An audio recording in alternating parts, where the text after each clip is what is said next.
Ini adalah Toyota Camry Hybrid generasi ke-9. Yes, it's an all new, not facelift. Ini adalah satu falsafah yang baru yang cuba ditonjolkan oleh Toyota. Dari segi handling ni memang sodap boto kobau orang ni 9. Dia adalah 35mm lebih panjang dan juga wheelbase dia adalah 5mm lebih besar berbanding daripada generasi sebelumnya. Ya, untuk bahagian dalam ini pun adalah totally new berbanding daripada sebelum ini. Well, kalau kau tanya aku, adakah harga dia mahal? Jawapan dia, ya. Harga dia memang mahal. Assalamualaikum dan salam sejahtera semua. Bagi anda yang mungkin baru jumpa channel ini, yang masih belum subscribe, bantu subscribe, bantu tekan loceng, follow segala social media kita orang, Facebook, IG, TikTok, pandai laju. Jom, let's go!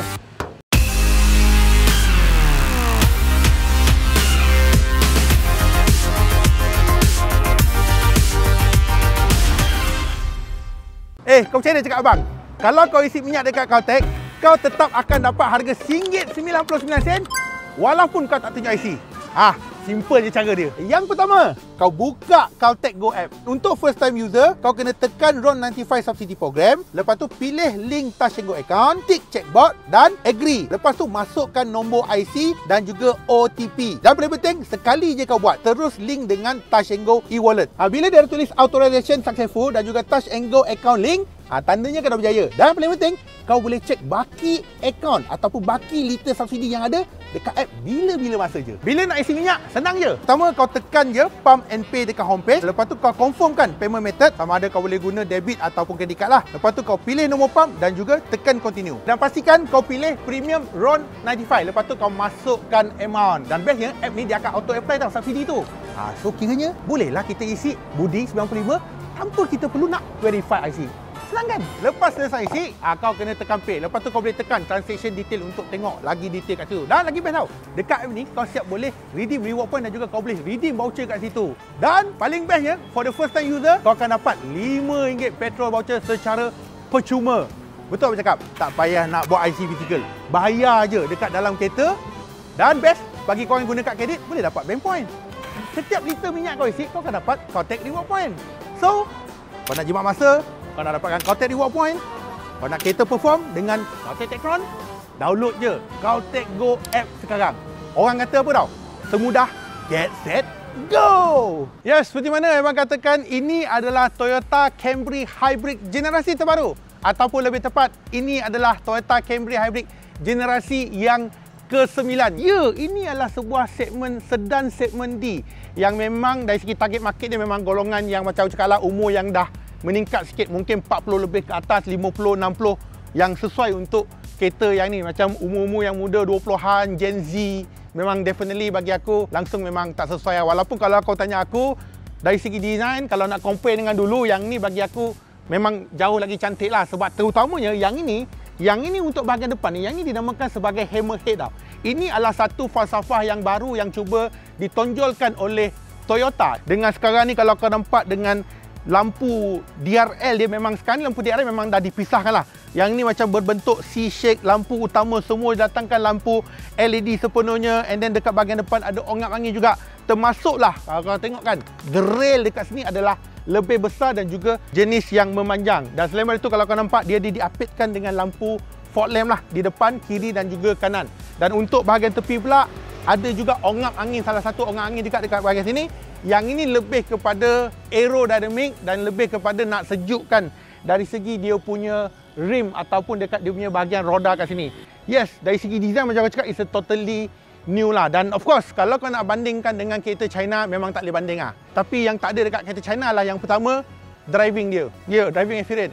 Yang kedua adalah dari segi brand. Itu je. Tetapi kalau kau nak lawan dari segi design, kau nak lawan dari segi interior, kau nak lawan dari segi teknologi, memang jauh lah. Bagi aku banyak perbezaan dekat bahagian situ. Dan well, macam katakan, yang ni masih datangkan dengan platform TNGA, iaitu Toyota New Global Architecture, dan beralih untuk bahagian tepi pula rim.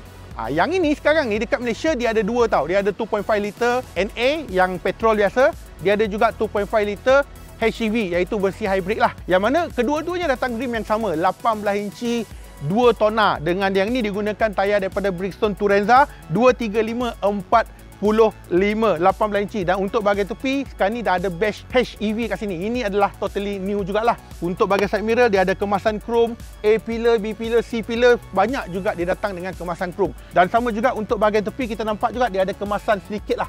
Ada kemasan yang lain juga, tetapi it's more about body color. Termasuklah untuk bahagian atas berwarna gelap, sebab yang ni didatangkan dengan sunroof. Sebab yang versi hybrid saja yang ada sunroof. Dan dari segi dimension pula, kalau nak compare antara generasi yang dulu, generasi ke-8 dengan generasi ke-9, sebenarnya yang ini dia lebih panjang sikit lah. Yang mana untuk dimensi dia adalah panjang dia 4920mm, lebar 1840mm, tinggi 1445mm, manakala dari segi wheelbase dia adalah 2825mm. Dalam arti kata lain, dia adalah 35mm lebih panjang dan juga wheelbase dia adalah 5mm lebih besar berbanding daripada generasi sebelumnya. Ya, angka tu bukanlah satu angka yang besar, tetapi at least adalah sedikit penambah number tu ada segi panjang sebab lebih kepada body kit lah. Dia lebih pada body kit dan juga lebih kepada aerodynamic. Boleh katakan kalau compare dulu dengan sekarang, lebih kurang sama je dari segi dimension. Untuk bahagian belakang, cuba kau teka sikit, macam design apa? Ya, macam Honda Accord current generation yang ada dekat Malaysia. Especially dari segi lampu dia kan. Ya, memang ada rupa lah. Dan kalau kau tanya aku kan, antara depan dan juga belakang, aku lagi suka design depan dia berbanding daripada belakang. It's more simple lah bagi aku. Sebab kalau kita nampakkan, lampu belakang memang sama macam depan. Dia macam berbentuk like C shape dekat bahagian sini. Tetapi dia bawa sampai ke bahagian tepi kat sini lah. Dan selain daripada tu, of course logo Camry kat sini. Ini pun logo baru, HEV kat sini. Dan selain daripada tu, ini antara kemenangan yang besar lah bagi aku. Boot space dia besar gila, bai. Ya, babe, sangat-sangat besar. Yang ni more than 500 liter boot space yang ada dekat sini. Walaupun ini adalah kereta hybrid, bateri dia berada dekat bawah seat penumpang dekat bahagian belakang, tetapi still dia boleh bagi boot space yang bapak punya besar. Kebiasaannya untuk kereta-kereta hybrid ataupun untuk kereta-kereta EV, dia tak ada spare tayar. Tapi yang ni ada spare tayar. Ya, babe. Yang ini ada spare tayar, babe. Aku pun tak tahu. Dia boleh sumbatkan spare tayar dekat bawah yang ini. Kalau kau tanya aku again, boot space dia besar gila, babe. So yang lebih penting, untuk design ni macam mana? Any komen daripada korang? Cuba komen sikit, aku nak dengar.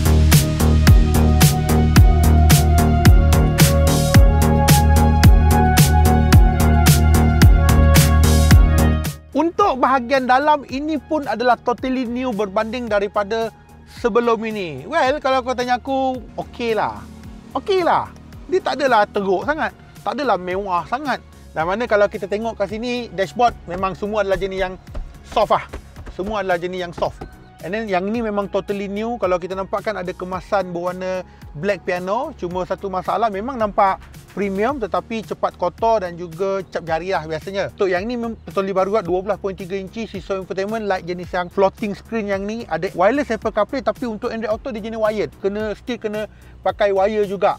Dan di sebalik skrin yang besar ni juga, di bawah ni ada button-button. Button-button ni adalah, bagi aku suka lah. Yang button ni lebih kepada aircon, okay? Lebih kepada ruangan aircon. Yang ni pun totally new. Sama juga dia ada ventilator seat juga dekat bahagian sini kat. Dan selain daripada itu juga, untuk pedometer pun baru juga 12.3 inci. Yang ni pun baru berbanding daripada dulu. Konvensional dia macam berbentuk macam like meter old school sikit. Untuk sistem audio yang ni didatangkan dengan 9 speaker daripada JBL. Selain daripada tu kan, dekat bahagian belakang ada satu subwoofer dan juga satu amplifier. Barulah sedap sikit dengar lagu. Okay, selain daripada tu, untuk bahagian steering, semua didatangkan dengan all the button-button, tapi dia ada combination lah with the black piano dengan like matte black kat sini. Bagi aku okey lah, ada nampak kontras kat situ. So, dan button-button ni pun sangat mudah faham. Bagi aku lebih suka button fizikal berbanding daripada haptic touch, fully touch pun satu masalah juga. And kalau kita nampak juga dekat sebalik ni, ini ada pedal shift juga. Bagi aku enjoy juga. Dan untuk yang ni still teleskopik lah. Boleh atas, bawah, depan, belakang. Tapi yang ni guna elektrik. Yang ni nampak mewah dia. Betul. Yang ni nampak kemewahan dekat sini. Sama juga untuk corong-corong aircon, ada juga like black piano kat sini. And then all the button-button sama juga. Ada sunshade belakang, semua boleh control dekat bahagian sini. Okay, termasuklah dengan ada kamera dekat sini. Tapi untuk kamera 360 dia tak boleh lawan lah. Dan di sebalik yang itu, untuk bahagian aircon, macam aku cakap, aircon ni ada 3 zone tau. 2 di depan dan juga 1 di bahagian belakang. So it's a 3 zone aircon kat sini. Dan untuk bahagian bawah kita nampak ada 3 Type C charger dan 2 di bahagian belakang. So kiranya dalam kereta ni semua datang dengan Type C. 5 Type C charger. Bagi aku okey lah. Ini ada banyak, a lot of the place, tempat-tempat yang kau boleh letak barang. Ada cup holder. And then ada wireless charger, 15 watt punya wireless charger dekat bahagian sini. And then okay, gear masih lagi gear yang conventional lah. Dan juga all the button, Eco, Normal, Sport, ada 3 mode. Termasuk ada 1 mode tambahan, is a EV mode sahaja. And then ada tow haul dan juga ada electric parking brake. So bagi aku untuk bahagian tengah ni like normal saja bagi aku. Dia tak nampak premium sangat kan, unless dia buat macam like texture macam ala-ala kereta-kereta Lexus kan, yang macam pendek sikit. I think lebih better lah. And then ada armrest kat sini. Dan juga armrest ni bawah ni ada chiller tau, macam ada sejuk kat sini. So bagi aku okey lah. And then seat semua lah datangkan dengan leather seat. Termasuklah yang ni ada boss seat. Okay, depan dan juga belakang ini ada boss seat. Dan juga untuk yang ni seat, kalau kau nampak dia ada combination macam like leather dan juga ada Alcantara tau dekat bahagian tepi. Tapi sebenarnya ini bukanlah Alcantara, sebaliknya ini adalah suede. And untuk bahagian atas is a warna gelap sepenuhnya. Dan dia ada datangkan dengan sunroof. Okay, depan sampailah ke bahagian belakang. Untuk bahagian belakang, well, kereta segmen D memang luas lah, betul lah. So kau boleh nampakkan memang besar. Memang besar, cuma atas kepala aku 171 cm. So ruangan kepala tinggal sikit saja. So tak besar sangat. Tapi untuk ruangan kaki ni memang sangat-sangat besar lah. And then kalau kita nampak juga ada side air curtain kat sini yang boleh naik secara manual. Selain pada belakang pun ada air curtain juga dekat bahagian belakang. Dan untuk aircon pula, belakang betul ada 2 aircon, tapi nampak murah sikit kat belakang ni. Tapi tadi kan aku cakap ada 3 zone kan, 2 depan 1 belakang. Tapi macam nak adjust? Itu magic dia. Di sebalik armrest ni, center armrest ni, kalau kita tekan ada butang ni, nampak segala menu-menu semua dia keluar kat sini.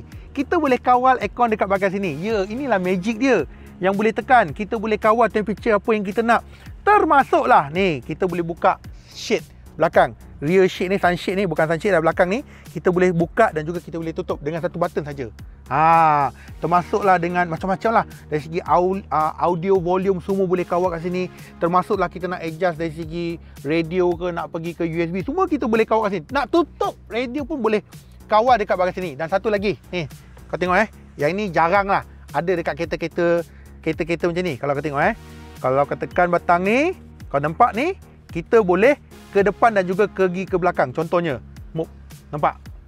Seat aku boleh recline ke depan dan juga seat aku boleh recline ke belakang. Dan dia boleh pergi up sampai 8 degree sampai ke belakang. Left and right, dia boleh adjust, ini pun boleh adjust. Dan selain pada itu, ni nampak ni, selain pada yang ni ada button-button, ada juga 2 cup holder dekat bahagian sini.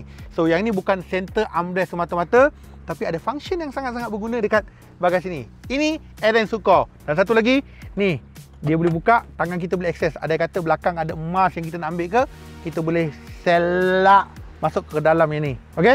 Dan cuma kalau kau perhatikan dekat bahagian bawah ni, dia ada bonggol dekat sini. Sebab apa dia ada bonggol? Sebab bateri berada di bahagian bawah, sebalik bawah ni. So that's why lah dia ada bonggol. Tetapi kalau kau tengok kereta fully EV memang dia akan flat. Tapi yang ini ada bonggol, yang ni bateri kat bahagian bawah. Dan satu lagi kalau kau perasan, di sebalik seat ni, dekat left and right, ada air intake. Ya, ada lubang-lubang. Itu adalah air intake untuk sejukkan bateri dekat bahagian bawah seat yang ni. So kalau kau tanya aku, okey lah, dia bercampur bau. Ada yang so-so, ada yang aku impress macam yang ni. Tapi overall, space wise, okey.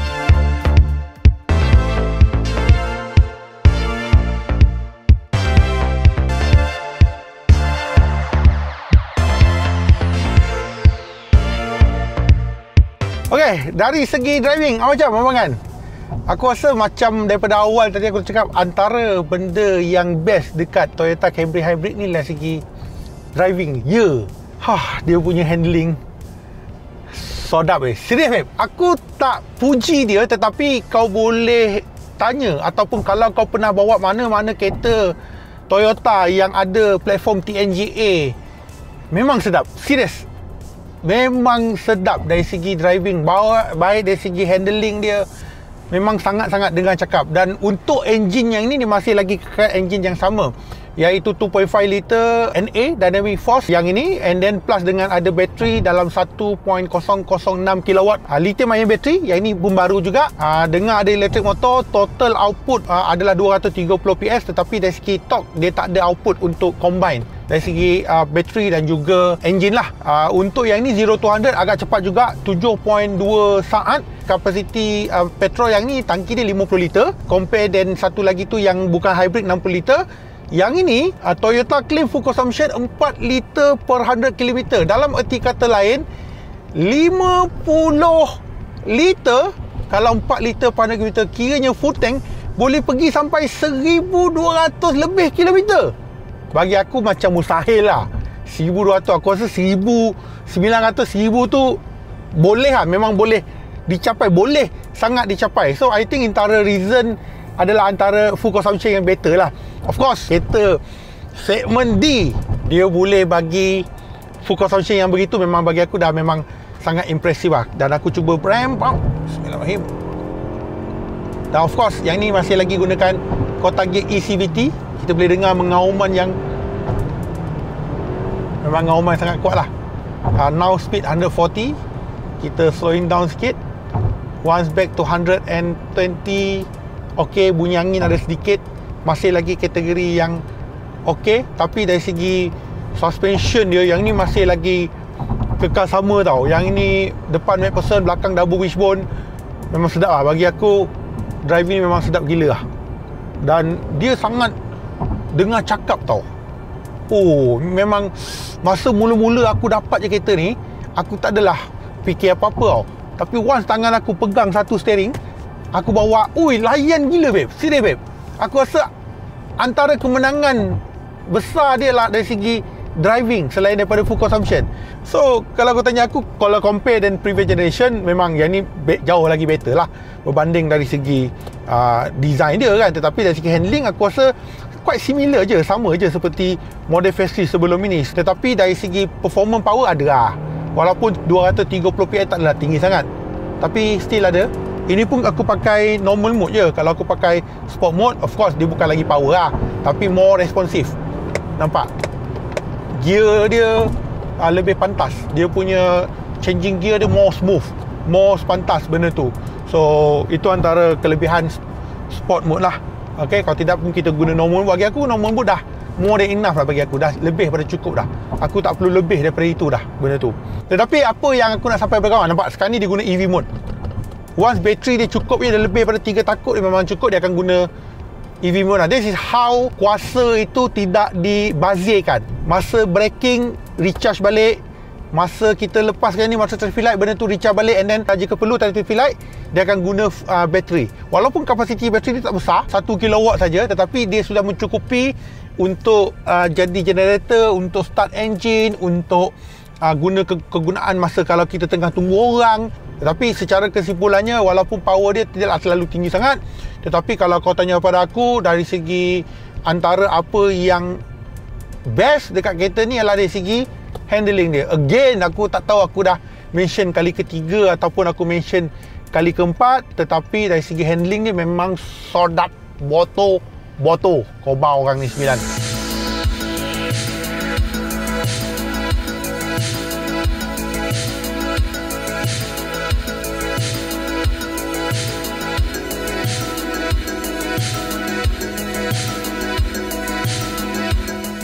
Antara benda yang paling banyak orang cakap pasal Camry Hybrid ni adalah dari segi harga. Ya, harga yang ramai katakan harga dia mahal. Well, kalau kau tanya aku, adakah harga dia mahal? Jawapan dia, ya.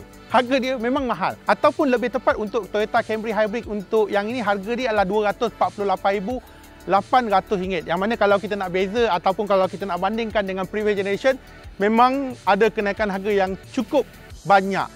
Well, aku tahu apabila aku sebut harga ni, ramai yang katakan, lebih baik aku beli yang ini. Betul, memang betul. Ataupun lebih tepat orang kata, lebih baik saya beli BMW bang. Contohnya BMW 218, harga pun lebih kurang sama macam Camry. Ataupun better saya beli Mercedes A-Class pun harga pun lebih kurang macam tu, 200 lebih kurang sama macam Toyota Camry Hybrid ni. Well, memang betul, kau boleh nak membezakan, kau boleh nak comparekan, ataupun kau boleh katakan lebih baik beli. Memang betul, tak ada salah. Tetapi kalau kita compare apple to apple, dua-dua segmen yang berbeza lah sebenarnya. Dua-dua memang segmen berbeza, engine pun berbeza. Tetapi kalau kau tanya aku, tak salah. Kalau kau nak bandingkan dengan A-Class ke ataupun 2 Series ke, memang tak salah. Itu hak masing-masing. Tetapi kalau kau tanya aku, untuk harga yang ini ataupun harga Camry Hybrid yang terbaru, memang memang mahal lah. Sebab apa mahal?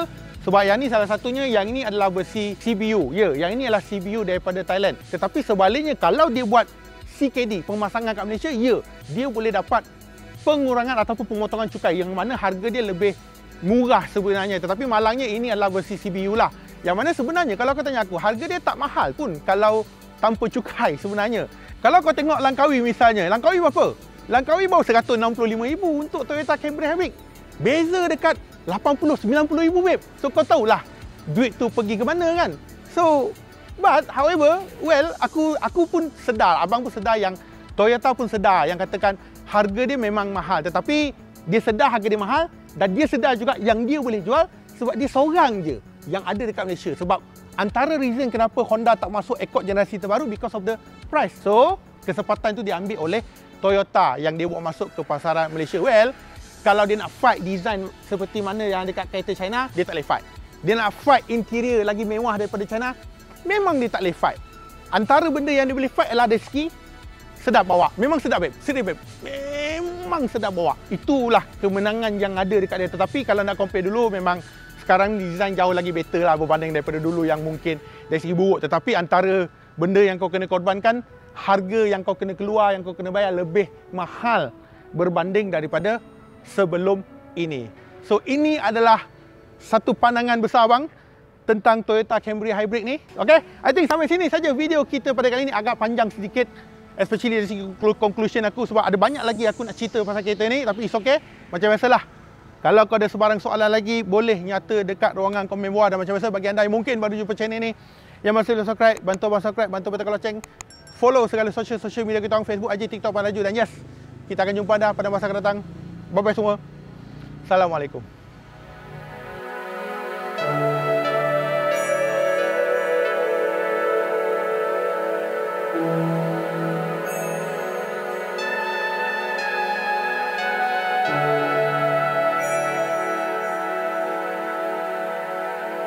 Thank you.